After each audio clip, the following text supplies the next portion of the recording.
No meu primeiro vídeo aqui, eu vou compartilhar com vocês um pouquinho sobre Project Model Canvas. É uma ferramenta simples, eficiente e que tem o principal objetivo de dar uma visibilidade maior sobre um projeto. Antes de tudo, eu acho que é importante contextualizar o que é o Canvas. Então, imagina o Canvas como se fosse uma tela, ou um mapa, ou um quadro onde você bate o olho e você visualiza os principais pontos de um projeto ou de um modelo de negócio. A ideia principal para a elaboração do Canvas é que as pessoas envolvidas, elas podem estar, por exemplo, presencialmente numa empresa, numa sala de reunião, que elas fixem o Canvas numa parede e, através de post-its, elas de forma colaborativa vão discutindo, interagindo e juntas vão preenchendo o Canvas. Se isso não for possível, se parte do time estiver remoto e a outra parte presencial, se 100% do time estiver remoto, você pode fazer isso através de sessões aí de Teams, de Zoom e outras formas ou até outras ferramentas, né, que viabilizam o processo de elaboração do Canvas. Antes de entrar em detalhes sobre o Project Model Canvas, eu acredito que vale a pena comentar sobre o responsável pela criação do Canvas, que foi o Alexander Osterwalder. Ele é suíço. Durante a defesa de tese dele lá nos anos 2000, ele apareceu com esse modelo e esse modelo ficou mundialmente conhecido e é amplamente utilizado. Ele escreveu aqui alguns livros que vocês podem ver. São livros muito interessantes. Eu, particularmente, tenho aqui o Business Model Generation e o Invincible Company. E vocês também podem conhecer um pouquinho do conteúdo que ele traz através do site aqui que está no nosso vídeo. Especificamente sobre o Project Model Canvas, o pai dessa ferramenta, é o José Finocchi. Ele é um conceituado professor e consultor brasileiro. Então, ele quem criou a ferramenta, quem criou a metodologia, escreveu também um livro que vocês podem adquirir nas principais livrarias. Ele tem um site também onde vocês podem ali obter algumas informações. Ele tem uma empresa que provê serviços aí de treinamento e também de consultoria. Então, quem tiver interesse pode consultar aí o site dele e ter mais informações a respeito. Legal? Galera, esse aqui é o Project Model Canvas. Como vocês podem ver, ele é basicamente dividido aí em colunas e tem uma sequência lógica para o preenchimento que facilita a construção do mesmo. A primeira é a porquê, a segunda é a o quê, tá? A terceira é quem, a quarta coluna, o como o projeto vai ser entregue e a quinta coluna, o quando e quanto. Eu vou agora explicar um pouquinho para vocês cada uma das colunas e cada uma dessas caixinhas aqui para facilitar o entendimento de como preencher o Canvas. A coluna porquê, a gente vai ter aí 3 caixinhas, tá? A justificativa, objetivos SMART e benefícios. A coluna de o que, nós vamos ter o produto, ou seja, o que será entregue ao final do projeto, os requisitos. A coluna quem são os stakeholders externos, os fatores externos, ou seja, os influenciadores, eu gosto de usar esse termo, os influenciadores do projeto, que não trabalham diretamente na execução do projeto, e a equipe do projeto, que são as pessoas que trabalham efetivamente ou diretamente no projeto. A quarta coluna é como o projeto será executado, que a gente tem aqui as premissas, os grupos de entrega e as restrições que o projeto pode ter. As premissas são as suposições que são feitas aí ao início, eu vou detalhar também um pouquinho. E a última coluna, quando e quanto, ou seja, qual o tempo que o projeto vai levar, quando cada entrega vai ser feita, o custo e o investimento que esse projeto vai precisar e os principais riscos que foram mapeados no início do projeto, e os riscos também podem ser monitorados durante a execução do projeto. Então essa aqui é o overview geral com todas as colunas, com todas as caixinhas do Project Model Canvas, e agora partiu detalhar cada uma delas. Coluna porquê justificativa. Basicamente, são os problemas que justificam o surgimento do projeto e a solução que ele vai entregar. Ou por que esse projeto é importante. Objetivos SMART. São os objetivos, pode ser um ou podem ser mais de um, específicos, ou eles devem ser específicos, mensuráveis, atingíveis, relevantes e com período de tempo específico. Tá? Ele vem do inglês, essa sigla. Aqui está uma tabelinha onde tem o significado de cada uma das letras para que vocês possam entender um pouquinho mais o porquê que ele chama objetivo SMART.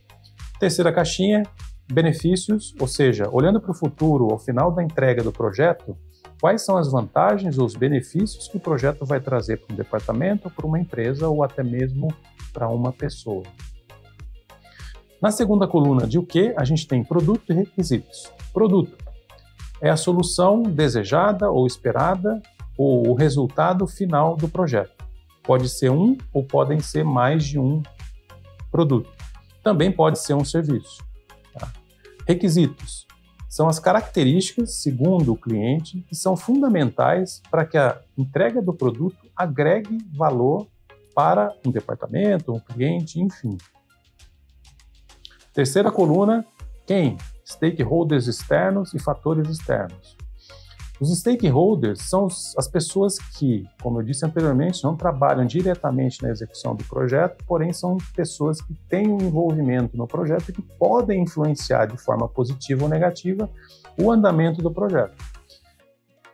Fatores externos são ações ou iniciativas que, de alguma forma, podem afetar a execução das atividades. Que, por exemplo, que pode ser um fator externo? A recessão na economia brasileira, a implementação ou aprovação de uma medida provisória que interfere o cálculo de imposto para um determinado segmento. Então, isso são fatores externos que podem influenciar ou que influenciam um projeto. Equipe são as pessoas que diretamente vão atuar nas atividades do projeto. E aqui, além da equipe do projeto, considera-se também o gerente de projeto, o patrocinador ou sponsor, aquele que é o agente que tem o principal objetivo de fazer com que o projeto aconteça. E o gestor, aí depende muito da característica do projeto, mas pode ser um gestor específico de uma área, ou pode ser um gestor específico de um segmento ou de um departamento aqui onde o projeto vai atuar. Terceira coluna, como premissas. São as suposições que são assumidas como certas sobre o ambiente e os fatores externos ao projeto e que não estão sob o controle do gerente do projeto, da equipe do projeto, do sponsor. Toda premissa que não aconteça ou não se realiza, ela automaticamente se transforma num risco. Um exemplo, a premissa para executar um projeto X durante um mês é que toda a equipe esteja disponível. Então, eu tenho 10 pessoas, se por algum motivo eu tenha a indisponibilidade por um grande período de tempo de uma pessoa, isso já se torna um risco, e se essa pessoa tem ainda principalmente um conhecimento aprofundado de uma determinada área que seja importante para a execução do projeto, isso se torna um risco para o projeto e o gerente do projeto tem que trabalhar esse risco para minimizar ou mitigar ou resolver esse risco.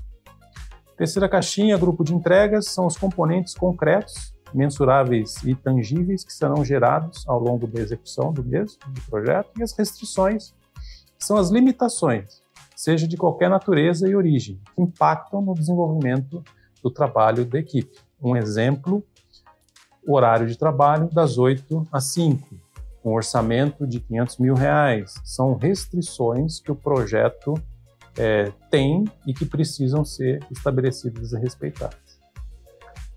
A última coluna, quando e quanto, riscos. Riscos são eventos futuros e com um grau de incerteza um pouco alto, que têm relevância e que, se acontecerem ou se ocorrerem, eles impactam na execução das atividades de um determinado projeto.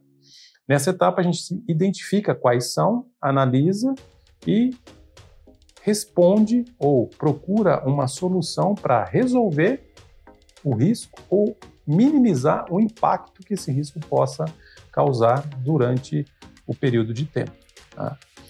Um risco, você pode mapear um risco ou alguns riscos no início do projeto e durante a execução do projeto, novos riscos podem surgir. Por exemplo, como uma dificuldade técnica num determinado componente, por exemplo, no desenvolvimento de software. A linha de tempo é a definição de quando cada uma das entregas ou grupo de entregas vai acontecer e, consequentemente, o tempo total do projeto. A metodologia do Project Model Canvas sugere que o prazo do projeto seja dividido em 4 períodos. Tá? O primeiro período é o início do projeto, o segundo e terceiro é a execução e o último é o encerramento. A última seção, não menos importante, é relacionada ao custo ou ao investimento, ou seja, quanto será gasto para a conclusão desse projeto. E é importante aí você distribuir esses custos, esses investimentos, atrelados aos grupos de entrega que já foram pré-definidos lá na fase de planejamento do projeto. Tá? Então aqui, por que isso é importante? Porque para uma determinada entrega, o grupo de entregas, pode ser necessária a contratação de uma empresa externa. E aí outro grupo de entregas ou outras entregas serão feitas pela equipe interna da empresa. Então, que tem um custo diferente de uma contratação de uma empresa externa. Então, essa é a dinâmica aqui. Tá? Essa é a visão geral do Project Model Canvas, com todas as caixinhas, com todas as descrições aí do que deve ser considerado para a elaboração, para a construção da ferramenta. Aqui eu trago para vocês alguns exemplos, apenas para que vocês possam ter uma ideia de como isso pode ser preenchido. Aqui o preenchimento foi diretamente dentro do Canvas, né, com texto livre. Esse outro modelo aqui utilizou-se o Post-it para o preenchimento, então também é uma forma de se fazer, mas o importante é que isso, uma vez elaborado, seja distribuído para a equipe para que todos tenham a visão do que o projeto tem como aí justificativa, quais são os objetivos, os benefícios e todas as áreas aqui. É isso aí, valeu, me segue aqui no Instagram, qualquer dúvida e curiosidade, me manda um direct lá.